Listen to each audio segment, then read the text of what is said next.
আসসালামু আলাইকুম সবাইকে। কেমন আছেন সবাই? আশা করছি যে যেখান থেকে দেখছেন সবাই ভালো আছেন এবং সুস্থ আছেন। আলহামদুলিল্লাহ আমিও ভালো আছি, আপনাদের সবার দোয়া ও ভালোবাসায়। আরও একটি নতুন ভিডিওতে সবাইকে স্বাগত জানাই। সকালের নাস্তা খাওয়া হয়ে গেছে, তো নাস্তা খাওয়ার আগে আমি এইগুলো ভিজিয়ে রেখেছিলাম হালকা গরম পানিতে একটু ডিটারজেন্ট পাউডার দিয়ে। তো এখন এগুলোকে ধুয়ে নিচ্ছি। কয়েকদিন পর পর এগুলো পরিষ্কার করে না নিলে কিন্তু এগুলো একদম নোংরা হয়ে যায়, আর অনেক দিন যদি পরিষ্কার করা না হয় তাহলে একটা কালো দাগ পড়ে যায়, তো সেগুলো আর উঠতে চায় না। এই তো সারাটা দিন এই ব্যস্ততার মধ্য দিয়ে সময় কাটে আমাদের প্রতিটা মেয়েদের। কোনো না কোনো কাজ তো থাকে, রেগুলার যে কাজ করি সেগুলো তো থাকে, তারপরে বাড়তি কাজও করতে হয়। তো এভাবেই ব্যস্ততার মধ্য দিয়ে চলছে আমাদের জীবন। এই তো এগুলো ধুয়ে আমি বারান্দার এখানে একটু শুকাতে দিয়ে দিয়েছি। তো দুধওয়ালা দুধ দিয়ে গেছে, তো দুধগুলোকে আমি জাল করে নিব। আজকে একটু বাইরে যাব, কিছু কাজ আছে সেজন্য। এই কয়েকদিন ধরে আমাদের এখানে মেঘলা মেঘলা আকাশ, আবার একটু রোদও উঠছে, কিন্তু প্রচণ্ড গরম পড়ছে। আর এই গরমের মধ্যে দুধ নষ্ট হয়ে যাওয়ার সম্ভাবনা বেশি থাকে। আমি তো গত 2 দিন জাল করে দুধ এভাবে রেখে দিয়েছি, কিন্তু দুপুরবেলা দেখি যে নষ্ট হয়ে গেছে। তো এখন ভাবছি যে দুধ জাল করে ঠান্ডা করে তারপরে ফ্রিজে রেখে দিব।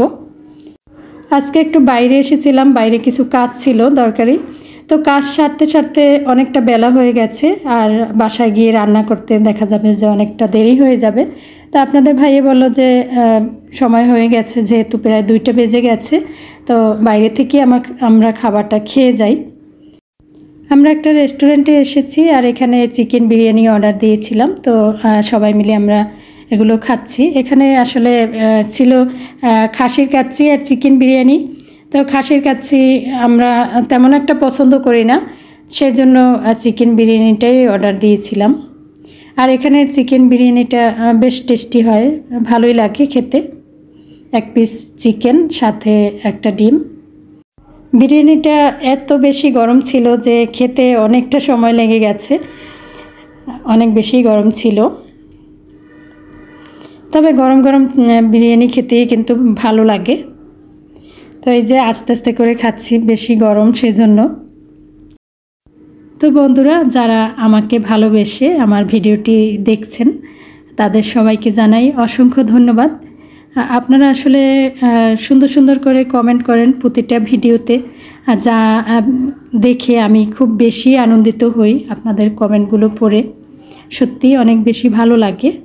তো সবার জন্যই মন থেকে অনেক অনেক দোয়া ও ভালোবাসা রইল, যারা আমাকে সবসময় এতটা সাপোর্ট করছেন। আসলে সব ভাইয়া আপুদের কমেন্টগুলোই পড়ে শোনাতে ইচ্ছা করে, কিন্তু ছোট ভিডিওর মধ্যে সবার কমেন্ট পড়া তো সম্ভব হয় না। আর একজনের কমেন্ট যদি পড়ি, দেখা যাবে যে অন্য একজনের মন খারাপ হয়ে যেতেই পারে, সেই জন্য আসলে আমি কমেন্ট পড়ি না। তবে সবার জন্যই মন থেকে অনেক অনেক ভালোবাসা থাকে সবসময়, যারা আমাকে কমেন্ট করেন, ছোট কমেন্ট কিংবা বড় কমেন্ট। আবার অনেকে আছেন ভিডিও দেখেন কিন্তু কমেন্ট করেন না, তো সবার প্রতি আমি অনেক বেশি কৃতজ্ঞ। আসলে আমি অল্পতে সন্তুষ্ট থাকতে পছন্দ করি, বা অল্পতেই সন্তুষ্ট থাকি সবসময়। কেউ যদি আমাকে 3 মিনিট সময় দেন তাহলেও আমি খুশি, আবার কেউ যদি সম্পূর্ণ ভিডিওটি দেখেন তাতেও আমি খুশি। তো আমার আসলে এ ব্যাপারে কারো প্রতি কোনো অভিযোগ নেই। আমার ভিডিও যদি ভালো লাগে তাহলে তো অবশ্যই সম্পূর্ণ ভিডিও দেখবেন, আর যদি ভালো না লাগে তাহলে 2-3 মিনিট দেখি চলে যাবেন, এটাই স্বাভাবিক। এক্ষেত্রে কিন্তু কোনো জোর নেই। ভালো লাগার মতো যদি ভিডিও হয় তাহলে কিন্তু জোর করে দেখাতে হয় না, এমনিতেই মানুষ দেখবে।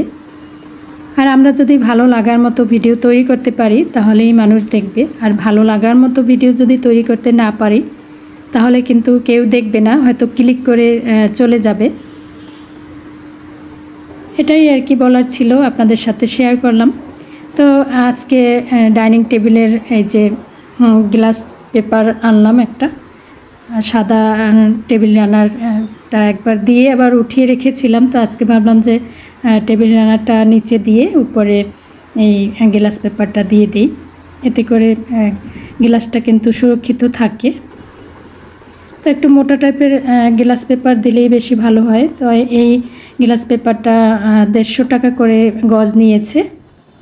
আজকে যেহেতু দুপুরে রান্নাবান্না করিনি, বাইরে থেকে এসেছি, একটু রেস্ট নিয়েছি, তো ভাবলাম যে আমার বটি আর ছুরি একটু ধারালো করে নেই।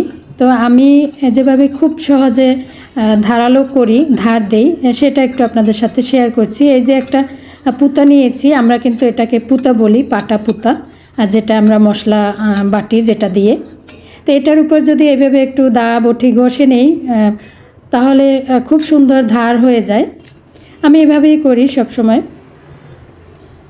আর এখন নিয়ে নিলাম একটু এই যে ছুরি। তো ছুরিতে এইভাবে করে ধার দিলে খুব সুন্দর ধার হয়। কয়েকদিন কাটাকাটি করার পরে ধারটা একটু কমে যায়, তখন এইভাবে একটু ধার দিয়ে নিলে খুব সুন্দর ধার হয়। তো আমি এইভাবেই খুব সহজে দা বটি ছুরি ধারালো করি। কোনো কিছু কাটার আগে যদি এইভাবে করে খুব সহজেই ধার করে নিতে পারি, তাহলে কিন্তু সব কিছু সুন্দরভাবে কাটা যায়। তো বন্ধুরা, আজকে আমি আপনাদের সাথে একটা রেসিপি শেয়ার করছি, নবাবী সেমাই। এটা তো আমরা সবাই কম বেশি পারি। আমি যেভাবে তৈরি করি সেটাই শেয়ার করছি। আসলে আমি আজকে নবাবী সেমাইটা তৈরি করেছি হচ্ছে ক্রিম ছাড়া। বাসায় ক্রিম আনা হয়েছিল, কিন্তু ক্রিম দিতে মনে ছিল না। তো ক্রিম ছাড়াও কিন্তু তৈরি করা যায়। তো এখানে আমি ঘিতে একটু বাদামগুলো কিশমিশগুলো ভেজে নিয়েছি। এরপরে লাচ্ছা সেমাই ভেজে নেব সুন্দর করে। নবাবী সেমাইটা আসলে ঈদের সময় তৈরি করা হয়। আমার বাসার সবাই খুব বেশি পছন্দ করে।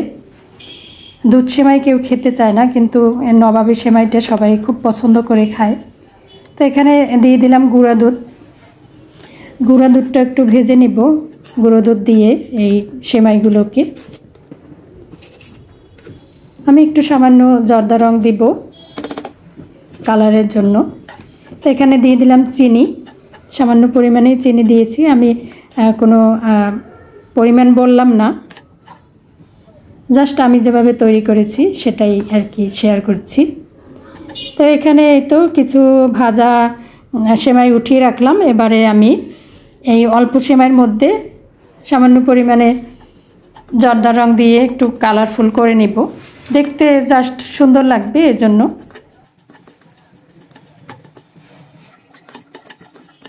জর্দার রংটা দিয়ে আবার একটু ভেজে নিচ্ছি ভালো করে। আর এখানে আমি ক্রিমের জন্য তো কিছু দুধ নিয়েছি আর দিয়ে দিয়েছি তো কাস্টার্ড পাউডার, আর কিছু দেব কর্নফ্লাওয়ার।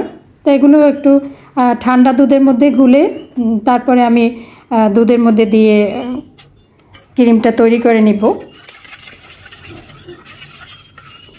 তো এই মিশ্রণের মধ্যেই কিন্তু আমি যে ক্রিম পাওয়া যায় বাজারে কিনতে, সেটা দিয়ে দিই, কিন্তু আজকে একদমই মনে ছিল না।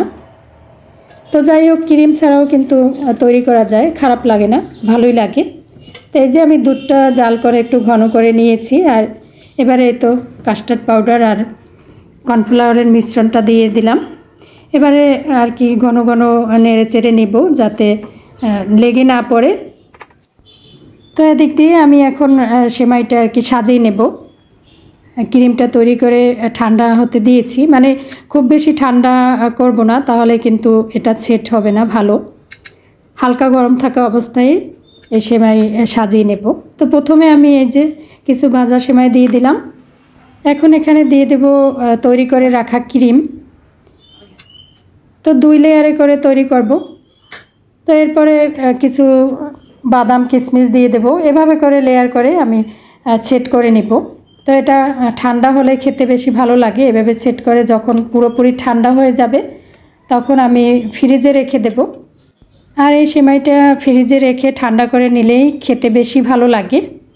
আমি হচ্ছে এটা ঈদের আগের দিন রাতের বেলা তৈরি করে রাখি, ঈদের দিন সকালে সবাইকে খেতে দেই। তো সেটাই বেশি ভালো হয় আগে একটু তৈরি করে রেখে দিলে। বন্ধুরা, এতক্ষণ যারা ধৈর্য ধরে আমার ভিডিওর সাথে আছেন তাদের সবাইকে জানাই অসংখ্য ধন্যবাদ, অনেক অনেক ভালোবাসা। তো আজকে এখানেই বিদায় নিব। সবাই ভালো থাকুন, সুস্থ থাকুন। সবার জন্য অনেক অনেক দোয়া রইল, আমাদের জন্য দোয়া করবেন। পরবর্তী ভিডিওতে সবার সাথে আবার কথা হবে। আল্লাহ হাফেজ, আসসালামু আলাইকুম।